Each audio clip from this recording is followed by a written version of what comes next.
Wara li l-Gvern falla fit-taħdidiet mal-Italja, issa biex itaffi l-pis finanzjarju, mhux esklus li l-Gvern ikompli jafas lil ħaddiema li għaddejjin minn pressjoni qawwija frott l-inċertezza tal-futur ta' xogħolhom. Dan hekk kif il-linja nazzjonali tal-ajru mistennija tibda sensiela ta' miżuri biex jitnaqsu l-ispejjeż li ma' miżuri jinkludu wkoll it-tnaqqis tal-ħaddiema kif ukoll l-ifrisar tal-pagi.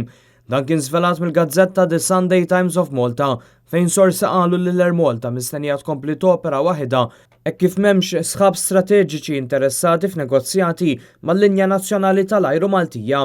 Jingħad li biex il-pjan jirnexxi hemm bżonn ta' twaqqif ta' numru konsiderevoli ta' ħaddiema jew billi jitkeċċew in-nies inkella bi skemi volontarji li mistennija jolqtu lill-piloti u l-cabin crew.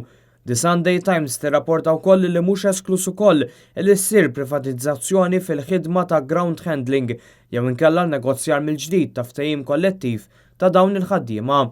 Il-miżuri ta' austerità jsegwu tneħħija ta' sensiela ta' rotot li kienu offruti sa ftit tal-ġimgħat ilu.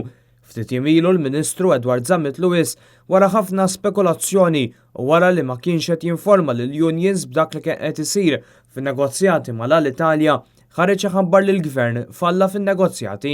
Fl-istess konferenza tal-aħbarijiet illi fiha ħareġ iħabbar dan, Edward Zammit Lewis semma l-introduzzjoni tal-bezzun bħala waħda mid-deċiżjonijiet tajbin li ħa l-Gvern biex isalva lill-Air Malta.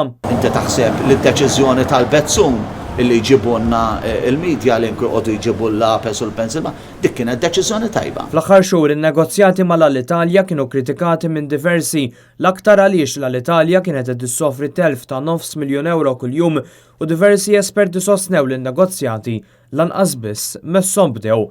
Issa wara li falla f'dawn in-negozjati, il-Ministru Edward Zammit Lewis jidher li qed jitwarrab u minn hawn il-quddiem se jkun l-ex chairman tal-Air Malta, il-Ministru Louis Grech, li se jieħu d-deċiżjonijiet